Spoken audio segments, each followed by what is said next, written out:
Universidad de Ciencias y Artes de Chiapas, Facultad de Ingeniería, subsede Villacorso, Economía Ambiental, Ecología Humana y Economía Política. Docente Adla Gabriela Molina Fernández. Alumna Gladysela Cutiño Santana, Jesús Adán López González, Julio Alberto José López, Luis Ángel Gutiérrez Toledo, Yorlimario Martínez Sánchez. Quinto semestre, Grupo A. Ecología humana y economía política. La crítica ecológica de la ciencia económica comenzó hace más de 100 años, que se enfrenta a la economía convencional. Por otra parte, en los años 70 creció una corriente que trataba algunas cuestiones ecológicas desde el punto de vista de la economía aplicada del bienestar. Economía de los recursos naturales y del medio ambiente. Es casi todo lo contrario de lo que llamamos economía ecológica. No obstante, podría conducirnos también a la conclusión de que no hay una comensurabilidad económica si se plantea honestamente las cuestiones de incerteza, horizonte temporal y tipo de descuento. Para los economistas, la conciencia ecológica amenaza con hundir los valores económicos en un mar de externalidades invalorables. Hace tiempo que los economistas ecológicos dijeron que la economía, vista ecológicamente, no tenía un estándar de media común, que se quedan sin una teoría de valor. Evaluaciones de las externalidades, es decir, de los beneficios y perjuicios no evaluados por los mercados, son tan arbitrarias que no pueden servir como base de políticas ambientales racionales. La economía neoclásica aborda la cuestión ambiental en términos de internalización en el sistema de precios. El procedimiento es el siguiente. Supongamos que una empresa eléctrica con precios regulados produce kilowatts y simultáneamente dióxido de azufre al quemar carbón. Supongamos que esa empresa tiene costes marginales monetarios crecientes. Entonces, prestando atención únicamente al beneficio privado, prescindiendo de momento de los daños ecológicos, la citada empresa produciría hasta el punto A, donde el ingreso marginal o el precio, si este es fijo, se iguala con el coste marginal monetario. Ahora bien, esa empresa causa contaminación si conseguimos traducir el impacto físico a términos monetarios.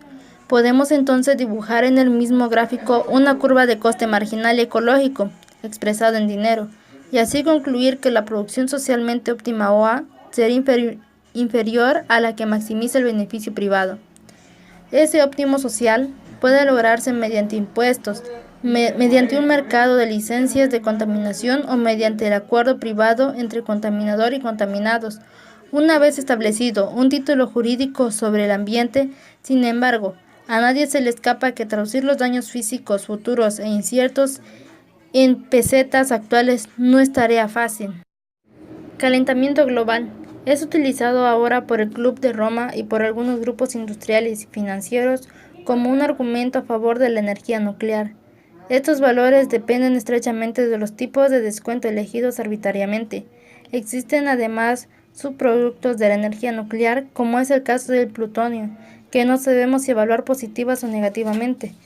El plutonio obtenido como subproducto del programa nuclear civil puede tener un uso militar. Este valor mejoraría la economía de la energía eléctrica de origen nuclear. No obstante, es posible que el plutonio sea considerado más adelante como una externalidad negativa, especialmente si se tienen gobiernos extranjeros enemigos. El prigonismo social.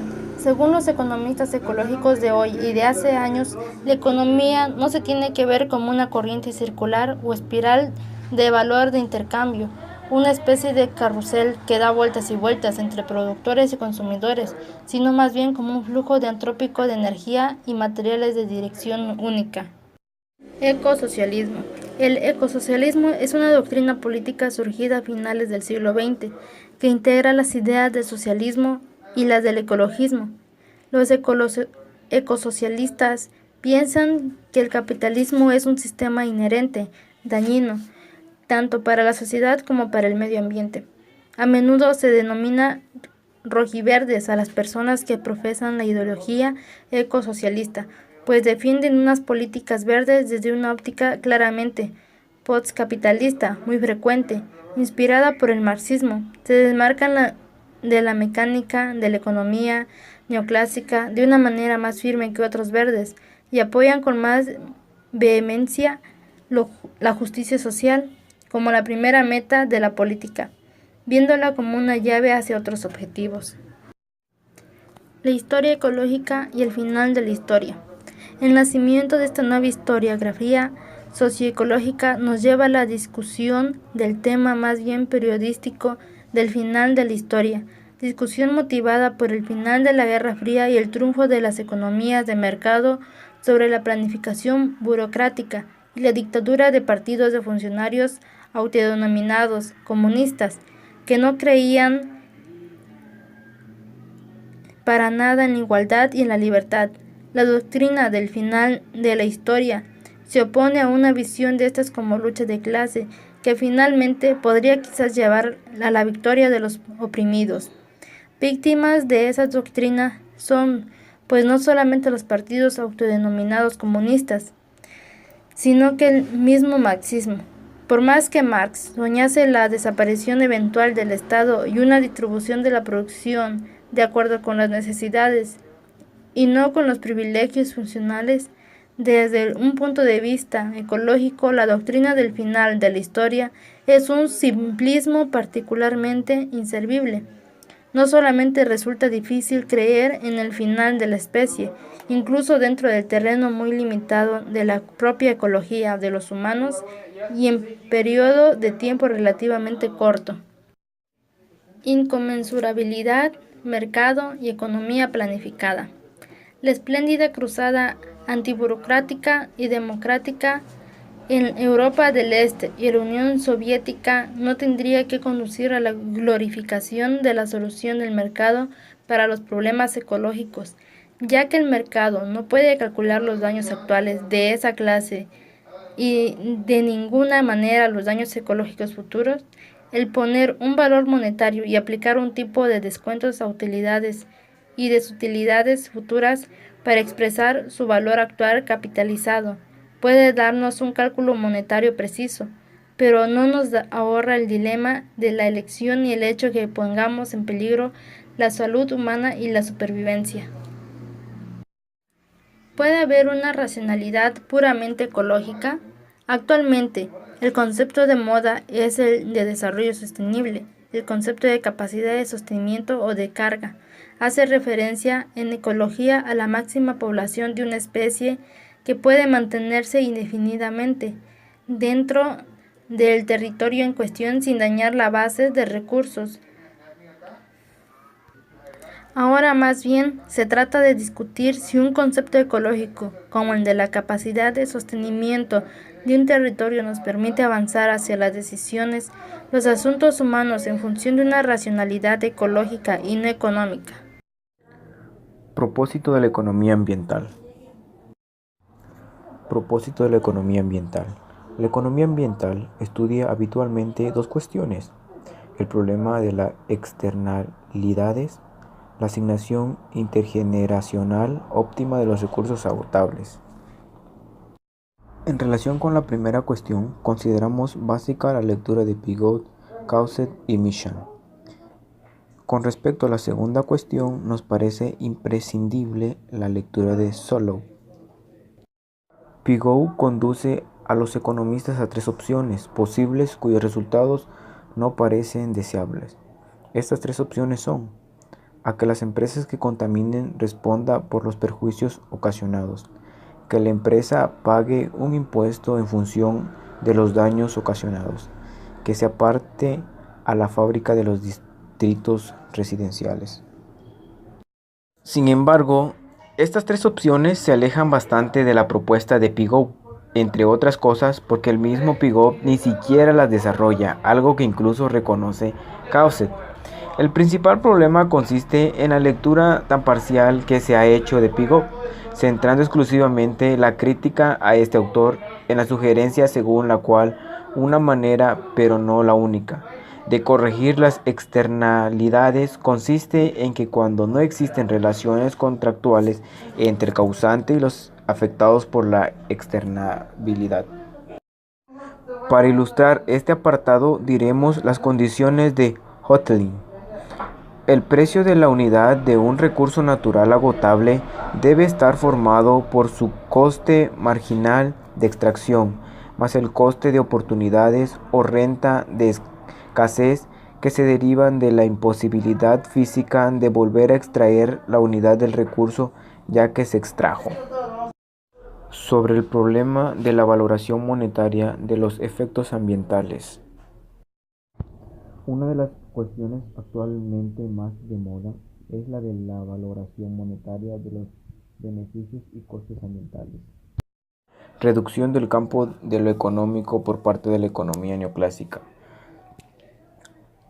al universo de los objetos apropiados y valorados que se consideran productibles plantea un serio problema a la extinción de este paradigma a aquellos bienes que frecuentemente tienen un valor de uso pero no de mercado, como es el caso de los bienes ambientales. La relevancia del debate en torno a la valoración monetaria del medio ambiente se presenta de forma manifiesta en dos ámbitos consustanciales al análisis económico: el análisis costo-beneficio, el proceso de revisión de la contabilidad nacional, tanto en lo que se refiere a la valoración del denominado capital natural como a la corrección del PIB y/o el PNB como indicadores de bienes sociales.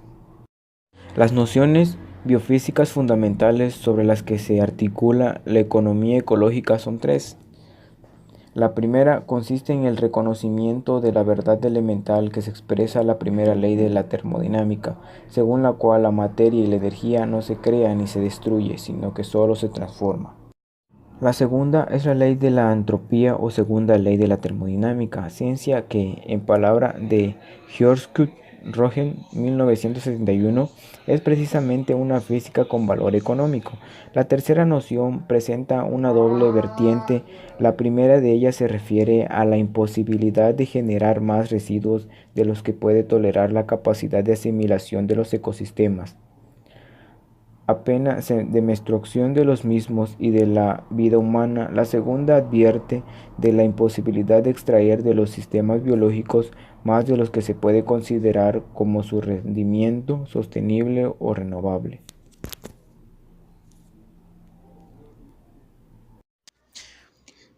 Crítica de la valoración contingente y del coste del viaje como métodos para la evaluación de los recursos naturales y los ecosistemas. La valoración contingente se define como cualquier enfoque para la valoración de un bien que se basa en las respuestas individuales ante circunstancias hipotéticas planteadas en un mercado estructurado artificialmente. El fundamento microeconómico de la demanda de mercado es la construcción teórica de la preferencia del consumidor. A menudo nos referimos a esta construcción como funciones de demanda del consumidor o funciones de utilidad.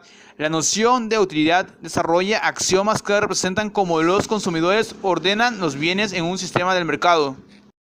Las dos reglas relevantes para la ABC son que un cuestionario debería tener validez y finalidad. La validez de la construcción en una condición necesaria para la comprobación teórica. Ahora bien, existen dos aspectos sobre la validez de la construcción que se deben considerar. El primero se denomina validez de rasgo interno. La segunda forma de validez de la construcción que se ha de considerar es la validez nomológica. Esta forma de validez se basa en la investigación explícita de las construcciones y medidas en términos de una hipótesis formal derivada de la teoría. Un sistema es un conjunto de elementos junto con las relaciones entre ellos y sus características. Los objetos son los elementos y componentes del sistema. Las características son las propiedades de los elementos y los componentes, y las relaciones son lo que conecta el sistema en conjunto. Un sistema no tiene final. Cualquier relación o interrelación entre los componentes conduce a relaciones adicionales y a interacciones retroactivas positivas o negativas. Los sistemas son unidimensionales, tal y como estaría implícito en el supuesto de que el consumo humano fuera el objetivo del sistema económico. No son sistemas del mundo real.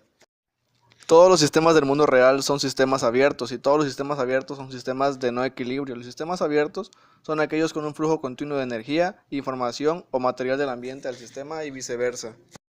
Los sistemas sociales, las reglas principales son los criterios de creencias sociales que proporcionan la estructura del sistema social. La estructura social consiste en mitos, restricciones, reglas, costumbres, creencias, códigos legales y cosas por el estilo. Todo esto estructura los sistemas sociales, guiando la acción social y económica, legitimando las transacciones y exigiendo una determinada distribución. Aunque la BC y la CB se usan ampliamente para medir el valor de los ecosistemas, ninguno de estos métodos se puede legitimizar en un sentido teórico o empírico, ya sea desde el punto de vista neoclásico, psicoclásico, métrico o general de sistemas. Los enfoques de la BC y la CB carecen de funciones metodológicos, teóricos y empíricos, por lo que su uso continuo llevará a conclusiones erróneas sobre los intentos de valoración y frustrará la política que se propone restaurar un medio ambiente viable.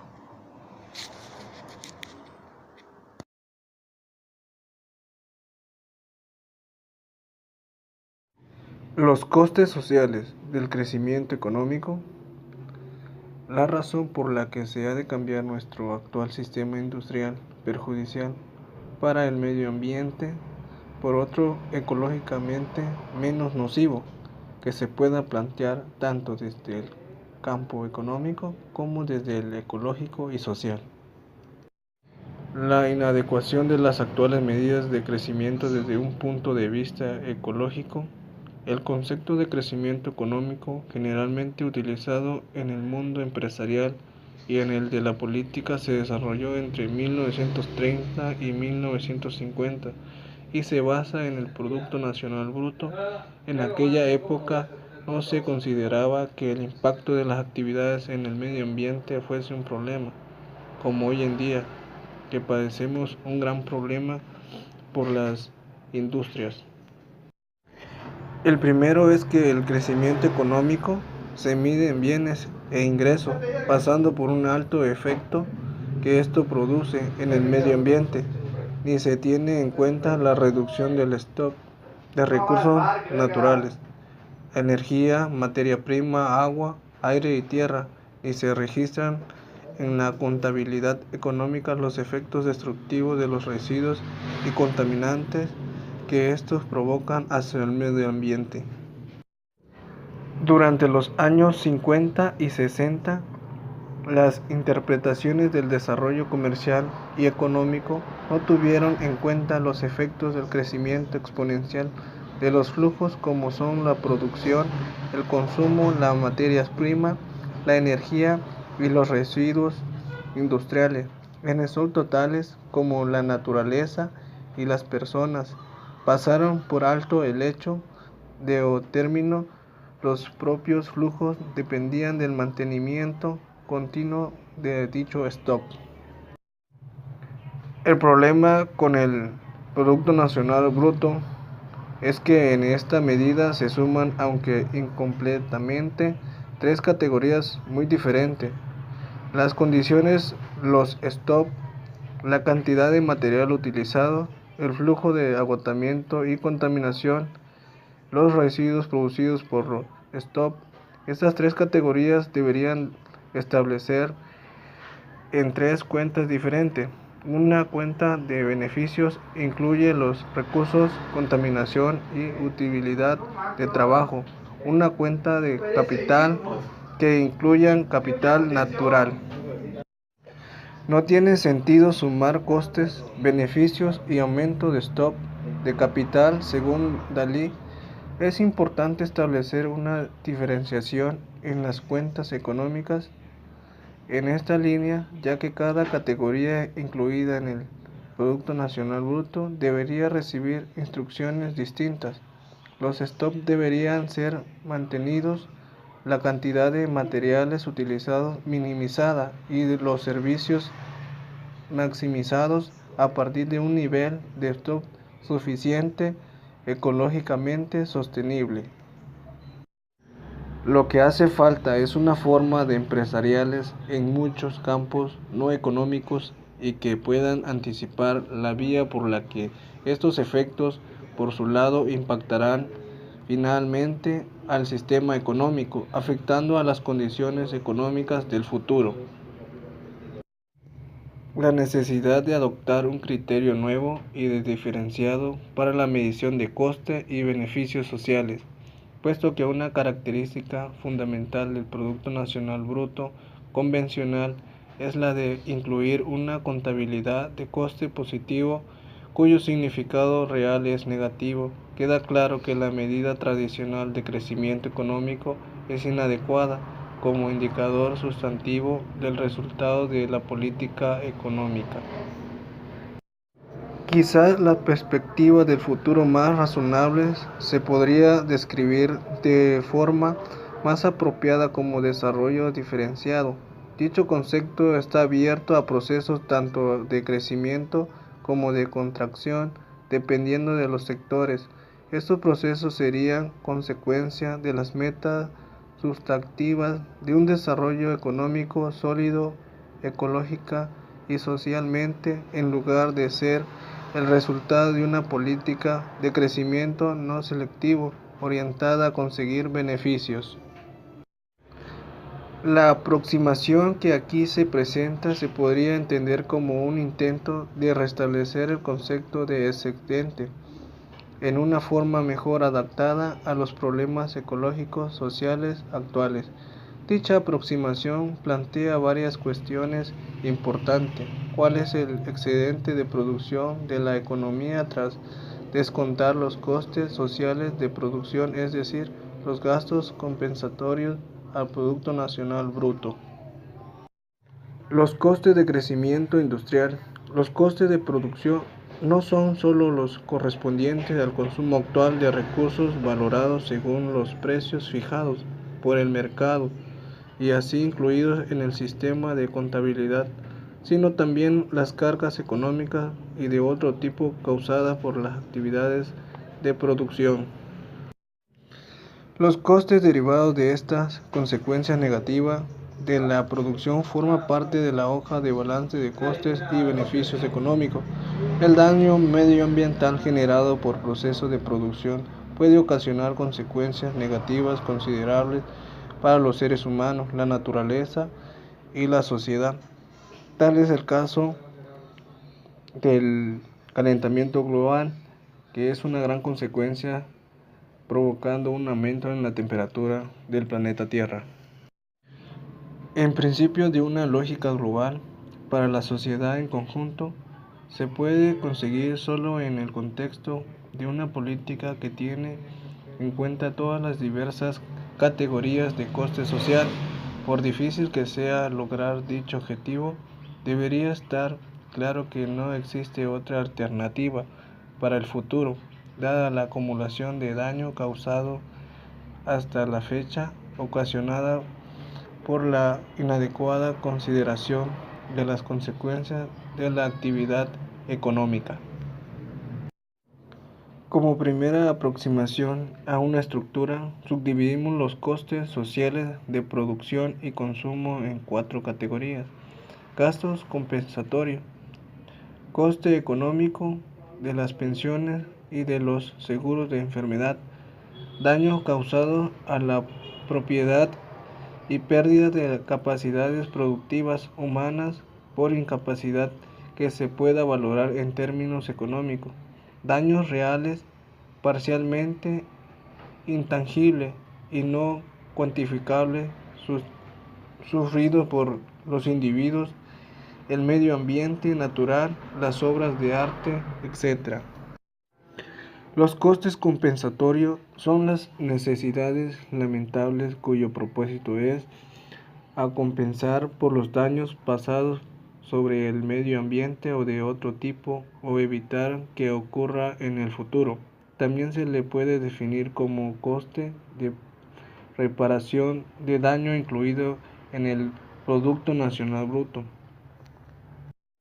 La segunda categoría consiste en las materias primas y remuneraciones de seguro de enfermedad para los que enferman a causa del daño ambiental o de trabajo peligroso y de la indemnización que se paga a los que no pueden trabajar a causa de enfermedades provocadas por la contaminación del lugar del trabajo, del medio ambiente residencial. La tercera categoría pérdida de ingreso, de producción y de recursos naturales y daños causados a la propiedad consiste en la siguiente. Primera, pérdida de producción e ingreso que resulta de enfermedades relacionadas con el trabajo, accidente, jubilación anticipada o muerte relacionados con el medio ambiente o el tipo de trabajo. 2. Pérdidas similares debido a daños medioambientales industriales tales como pesquería, silvicultura, agricultura y turismo. Tercera, pérdida de recursos no renovables, materia y energía, y daño causado a la propiedad en edificio. Los informes sobre el impacto actual y la tasa de crecimiento del daño causada en muchas áreas como la salud humana y las plantas y vida animal, los sistemas ecológicos, el medio ambiente urbano, el equipo de producción, etc., son todavía objeto de debate. La razón principal de esto es la posición insegura que comporta iniciar una investigación que combina los principales campos de estudio: sistemas naturales, medicina y economía y sociedad. Concepto y clasificación de los gastos compensatorios. Seguidamente se trata solo de la categoría de coste externo correspondiente a los gastos compensatorios. Un ajuste del Producto Nacional Bruto orienta hacia el bienestar para eliminar los costes externos del proceso económico contenidos en ella. Requieren un concepto así como una clasificación y una descripción empírica de los gastos compensatorios. Los gastos compensatorios son costes adicionales que surgen de la obtención de los ingresos, la producción y el consumo relacionados con las condiciones socioeconómicas de un periodo inicial. El énfasis puesto en las dimensiones tiempo y espacio en las que los gastos compensatorios se deben definir es importante para evitar malentendidos sobre su utilidad bajo las condiciones actuales. Las categorías de los gastos compensatorios incluyen 5 áreas de costes y riesgos crecientes.